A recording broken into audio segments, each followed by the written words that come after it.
বিসমিল্লাহির রহমানির রহিম। সম্মানিত দর্শক শ্রোতা, আমরা এখন দাঁড়িয়ে আছি খাগড়াছড়ি জেলার মাটিরাঙ্গা উপজেলার তাইন্দং ইউনিয়নের বটতলিস্থ স্থানীয় জনু মিয়ার বাড়িতে। ওনার হতদরিদ্র এক সন্তান, তার নাম মোহাম্মদ আজাদ হোসেন। সম্প্রতি আজ থেকে প্রায় ৬ মাস আগে সে এই ডে লেবার দিন মজুরি করে তার জীবন সংসার অতিবাহিত করে আসছেন। কাজ করতে গিয়ে গাছ থেকে পড়ে তার মেরুদণ্ডের একটা ভার্টিব্রা, অর্থাৎ মেরুদণ্ড আমরা সহজে যেটা বুঝি, মেরুদণ্ড ভেঙে গেছে। তারপরে তার চিকিৎসা তার পক্ষে সম্ভব না হওয়ায় চিকিৎসার জন্য তাকে খাগড়াছড়ি হাসপাতালে নেওয়া হয়, উন্নত চিকিৎসার জন্য চট্টগ্রামে, এরপর কুমিল্লায়। গত ৬ মাসে একাধিকবার চিকিৎসার প্রায় ২.৫ লক্ষ টাকার মতো তার পিছনে ব্যয় হয়েছে। দরিদ্র সন্তান আজাদের পক্ষে একটি টাকাও তার পক্ষে কিংবা তার পরিবারের পক্ষ থেকে সম্ভব হয় নাই। টোটাল চিকিৎসা ব্যয়টা বহন করা হয়েছে এলাকাবাসী, এলাকার গণ্যমান্য ব্যক্তি বা বিত্তবানদের সহযোগিতা নিয়ে। কিন্তু তারপরে অত্যন্ত দুঃখের বিষয়, আজাদ এখনো সম্পূর্ণ সুস্থ হয় নাই। তার একটি পা অবশ, তার কিছুটা ফিলিংস আছে একটা পায়ে, এবং আরেকটা পা, এই পাটা কিছুটা ফিলিংস আছে এবং এই পাটা সম্পূর্ণ অচল, এবং তার কোনো প্রস্রাব এবং পায়খানার কোনো ব্যাগ নাই। সারাক্ষণ তার ইউরিন ব্যাগ দিয়ে রাখতে হচ্ছে। শরীরের নিম্ন অংশ অবশ, এবং সে সুস্থ হয়ে কখনো ফিরে আসার বিষয়টা এখন তার কাছে দুঃস্বপ্ন। প্রথমত সে তার এই জীবিকা নির্বাহের জন্য, দৈনন্দিন জীবিকা নির্বাহের জন্য দুমুঠো খেয়ে তার স্ত্রী এবং একজন নাবালক সন্তান আছে। তার এই পরিবারের ব্যয় মিটানোটাই তার পক্ষে অসম্ভব, আর উন্নত চিকিৎসা তার জন্য এখন দুঃস্বপ্ন। সম্প্রতি তার চিকিৎসার দেখভাল করেন তার একজন চাচা, জনাব মুসলিম উদ্দিন। তিনিও জনাব মুসলিম উদ্দিন মুসামিয়া, তিনি তার চিকিৎসাটা দেখভাল করেন এবং মানুষের কাছে হাত পেতে সাহায্য সহযোগিতা নিয়ে তিনি চিকিৎসাটা করেন। তো সম্প্রতি কুমিল্লা, প্রথমে চট্টগ্রাম মেডিকেল, খাগড়াছড়ির পরে চট্টগ্রাম মেডিকেল, চট্টগ্রাম মেডিকেলের পরে সিইসির এর পরে কুমিল্লা ট্রমা সেন্টার। তারপরও ডাক্তাররা তার উন্নতি, তার জন্য আশার বাণী শোনাতে পারছেন না। এখন পরবর্তী পদক্ষেপ হিসেবে ঢাকা সিআরপিতে নেওয়ার চিন্তা ভাবনা করছেন, কিন্তু সিআরপিতে নেওয়া অথবা তারপরও যদি প্রয়োজন হয় দেশের বাইরে কোথাও নেওয়া, সেটা তার জন্য এখন দুঃস্বপ্ন। তবে যদি সবাই মিলে যদি তার জন্য সহযোগিতার হাত বাড়িয়ে দেয়, সকল বিত্তবানরা এবং পাড়া প্রতিবেশী, আত্মীয়স্বজন বা যারা এই বক্তব্যটি শুনছেন, সবাই যদি আজাদের জন্য চিকিৎসার জন্য হাত বাড়িয়ে দেন, আমার মনে হয় যেন উন্নত চিকিৎসা এবং তাকে সুস্থ জীবনে ফিরিয়ে আনার আশা আমরা দেখতে পারি। সে এখন দুইটা চ্যালেঞ্জ আছে। প্রথমত, পাড়া প্রতিবেশীর দেওয়া সহযোগিতা তার সংসার চলছেন, এরপরে ওষুধ বা চিকিৎসাপাতি চলছেন। তো আমরা এখন আজাদের মুখ থেকে শুনবো। আসসালামু আলাইকুম, আমার নাম মোহাম্মদ আজাদ হোসেন। আমি গাছেতে পড়ে মেরুদণ্ড ভেঙে গেছে। আমি এখন হাঁটতে পারতেছি না। এখন আমি আগের মতন হাঁটতে চাই। আমাকে সহযোগিতা করেন আপনারা সবাই আমাকে।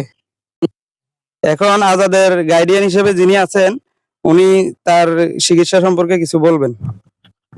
৬ মাস আমি দেশের থেকে সাহায্য উড়াইয়া এই পর্যন্ত চিকিৎসা করাই আনছি। এখন আর চিকিৎসা করামু কোনো আর্থিক অবস্থান নাই। যদি কেউ দয়া হয়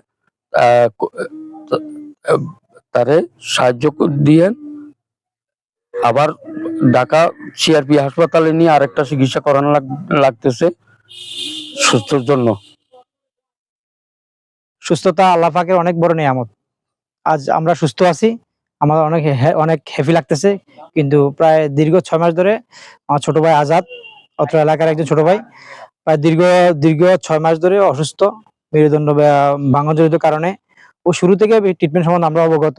এলাকার বিভিন্ন স্থানীয় ব্যক্তি, সামাজিক ব্যক্তিবর্গ যারা আছে বা আমাদের সকলের সহযোগিতায় ওর চিকিৎসা চলতেছে। চট্টগ্রাম, কুমিল্লা এবং সর্বোপরি ঢাকায় ট্রিটমেন্ট করার জন্য একটা প্রক্রিয়া চলতেছে। বিভিন্ন সাহায্য সহযোগিতা ওর ফ্যামিলি চলতেছে, প্লাস ওর ট্রিটমেন্ট চলতেছে। তো উন্নত চিকিৎসার জন্য সে আবার আগের মতো হাঁটতে চায়। সেই জন্য আসলে আপনাদের সকলের সাহায্য সহযোগিতা দ্বারা একটা লোক যদি সুস্থভাবে হাঁটতে পারে, এটা আল্লাহ পাকের কাছে অনেক বড় নিয়ামত।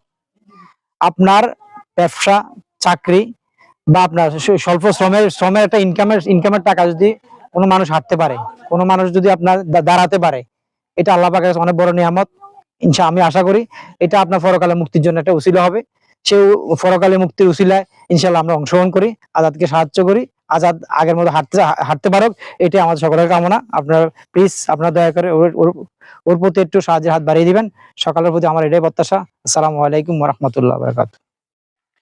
আমরা বিশ্বাস করি এলাকাবাসীর সার্বিক সহযোগিতায় আজাদ হয়তো আবারও তার সুস্থ স্বাভাবিক জীবন ফিরে পেতে পারে, কিন্তু তার এই বিশাল চিকিৎসা ব্যয় যদি আমরা তার পাশে থাকি তাহলেই সেটা সম্ভব। উন্নত চিকিৎসার জন্য পরবর্তী পদক্ষেপ হিসেবে আজাদের পরিবার এবং তার চিকিৎসার দায়িত্বপ্রাপ্ত তার কাকা তিনি ঢাকায় নিয়ে যেতে চাচ্ছেন। সেখানেও পঙ্গু হাসপাতাল কিংবা সিআরপিতে চিকিৎসার জন্য সম্ভাব্য ব্যয় তিনি 1 লক্ষ টাকার মতো আমাদেরকে জানিয়েছেন। এই ব্যয়টা যদি হয়, এই টাকাটা যদি সংগ্রহ করা যায়, ফান্ডটা সংগ্রহ করা যায়, সেক্ষেত্রে তাকে ঢাকায় নিয়ে পরবর্তী চিকিৎসা হিসেবে আমরা চেষ্টা করে দেখতে পারি।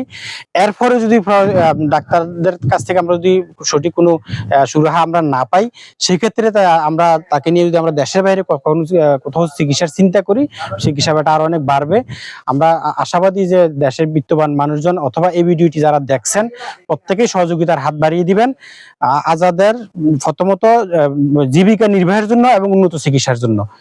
আর আমরা ওনার চাচার বিকাশ নাম্বারটা আমরা দিয়ে দিব, যেহেতু ওনার বাবা নাই, পঙ্গু অচল, তো তার কাকায় চিকিৎসার দায়িত্ব নিচ্ছে এবং উনি বিশ্বস্ত মানুষ এবং তার বিকাশ নাম্বারটা আমরা দিয়ে দিব।